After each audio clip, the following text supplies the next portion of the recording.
پہلا حصہ ہے اصالہ ثواب۔ ثواب کس کو کہتے ہیں؟ ثواب کا کیا معنی ہے بھائی؟ سارے لوگ کہتے تو ہیں یہ ثواب ہے، یہ گناہ ہے۔ ہاں، اجر، جو بدلہ اللہ دیتا ہے، اللہ خوش ہو کے جو اجر دیتا ہے اس کو ثواب کہتے ہیں۔ تو اس پہ ساری امت کا اتفاق ہے کہ جب بندہ مر جاتا ہے تو ثواب کا کنسیپٹ تو ہے، جس طرح میں نے ابھی حدیث پاک پڑھی کہ جو اچھا طریقہ ایجاد کرے گا، جتنے لوگ بعد میں عمل کریں گے اسے اس کا ثواب پہنچتا ہے۔ اب صحابہ کرام میں سے بہت ساری ایسی مثالیں ملتے ہیں۔ حضور علیہ الصلوۃ والسلام کے پاس حاضر ہوئے، حضور میرے جو والدہ ہے ان کے لیے مرنے کے بعد میں کیا کر سکتا ہوں؟ حضرت سعد، تو حضور نے فرمایا کہ ان کے لیے کیا کر، کنواں کھدوا، اور فرمایا کہ یہ کنواں سعد کی ماں کا ہے، بیرے ام سعد اس کا نام ہی رکھ دیا گیا۔ یہ جو کہتے ہیں نا کسی اور کا نام لے لیا جائے کھانے پانے والی چیز پہ مرنے والے کا تو وہ ناجائز ہو جاتی ہے۔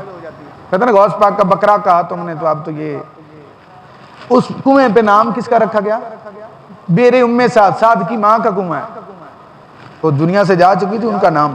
تو یہ ثواب کے لیے، تاکہ ان کو ثواب پہنچے گا، تو اس میں اتفاق ہے کہ ان کے لیے دعا بھی جو کرتے ہیں ہم، کوئی بھی مسئلہ کیا تو وہ مرنے والے کے لیے دعا تو کرتا ہے، ہاتھ اٹھائے یا نہ اٹھائے کہ یا اللہ اس کی بخشش کر، تو اس کا بھی اسے فائدہ تو پہنچتا ہے نا، دعا کا فائدہ پہنچنے کو ثواب کہتے ہیں۔ ثالث ثواب یہ کلیئر ہے امت کا۔ آگے آگے طریقہ جو خاص ہے جس پہ مسئلہ ہے، طریقہ، تو اس کے لیے طریقہ جو ہے وہ شریعت مطہرہ نے پابند نہیں کیا کہ تم اس سے یہ نہیں کر سکتے، جو جائز کام ہے جس کا ثواب ملے گا نا وہ ثواب آپ اس کو دے سکتے ہیں۔ کہ اب رہ گیا کہ طریقہ اس کا کیا ہے۔ طریقہ کوئی ہم یہ نہیں کہیں گے کہ ایسا طریقہ ماننا بندے پہ فرض ہے۔ کوئی حج کر سکتا ہے، تو یہ بھی مثالیں موجود ہیں۔ مسلمان ہونا شرط ہے مرنے والے کا، کافر کو ثواب نہیں پہنچے گا، جو بھیج رہا ہے اس کا مسلمان ہونا بھی ضروری ہے۔ دوسرا، آپ کی فرضی جو عبادات ہیں ان کا ثواب نہیں پہنچے گا۔ یعنی آپ نے نماز فرض پڑھی ہے تو آپ کہیں کہ اس کا ثواب میں اس کو نیت کرتا ہوں، تو ایسے نہیں ہوگا۔ نفلی جو آپ کے ذمہ اللہ تعالیٰ نے نہیں لگائی تھی، آپ نے اپنی خوشی سے کوئی ایسا کام کیا ہدیۃً پہ۔ اب ختم جو ہمارے پاس ہماری ہوتا ہے تو اس میں کبھی بغیر آگے رکھے کچھ پڑھ دیتے ہیں، کبھی آگے رکھ کے کچھ کھانا پڑھتے ہیں۔ تو کل میں نے حدیث بیان کی تھی بخاری سے کہ کھانے کچھ ہے پڑھا، اور بسم اللہ جو ہے یہ بھی قرآن کی آیت ہے، کھانے پہ یہ بھی پڑھی جاتی ہے، تو اس کا مطلب ہے قرآن پڑھنے سے کوئی گناہ نہیں ہوتا، کھانا سامنے ہو بھی تو اس سے برکت حاصل ہو جاتی ہے، کھانے میں برکت آ جاتی ہے۔ تو اس لیے یہ بھی کوئی ایسی چیز نہیں جس کی اصل موجود نہ ہو، لیکن اس کو کوئی سمجھے کہ ضروری ہے کھانا آگے ہوئی تو ختم ہوتا ہے، یہ اس کی بدعت ہے۔ کوئی کہے اتنے کھانے ہوں تو ہوتی ہے، یہ بھی اس کی بدعت ہے۔ اگر آگے کوئی رکھ لیتا ہے اور پھر اگر یہ نیت ہے کہ صدقہ نافلہ ہو، لوگوں کو کھلاؤں، اللہ کی مخلوق کو اور ثواب فلاں کو پہنچے، تو یہ بھی اس کی بھی اصل موجود ہے، یہ جائز کام ہے۔ آگے رہ گئی کہ متعین کرنا دن کو، کہ یہ تیسرے کا ختم ہے، یہ ساتویں کا ختم ہے، شریعت میں اس کی کوئی نہیں ہے کہ آپ تیسرے دن ہی کروائیں گے۔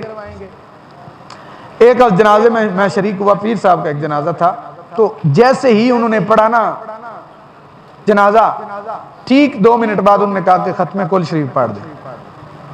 مطلب اصالہ ثواب کرنا ہے نا، یہی کہہ رہا ہوں کہ کوئی دوسرے دن کرے، تیسرے دن ہمارے ہاں یوں ہوتا ہے کہ شام کو دفنایا تو صبح 8 بجے اس کی دعا کر دیتے ہیں، بس اللہ خیر سے، یعنی شریعت نے یہ پابندی نہیں لگائی۔ اب آپ جو منتخب کرتے ہیں وہ ایسے ہی ہے کہ جیسے زور کا ٹائم ہمارے پاس شروع ہو گیا 12:20 پہ، ختم ہوگا ہمارے پاس 4:37 پہ، لیکن ہم نے اس میں درمیان میں ٹائم رکھ لیا یا اپنی مرضی سے 1:30 بجے، کہیں 1:45 ہو رہی ہے، کہ اپنے جو بندے مسجد سے ریلیٹڈ ہیں وہ زیادہ سے زیادہ آ جائیں۔ یہ جو تعیین کی جاتی ہے نا تیسرے کا ساتویں کا، یہ اس میں یہی ہے کہ لوگوں کو آسانی ہو، ایک ہی دن پھر وہ، کیونکہ باقی لوگوں نے کام پہ جانا وغیرہ، کوئی فلاں دن ہے تو جنہوں نے تعزیت کرنی ہے وہ آ کے اس دن تعزیت کر لیں گے۔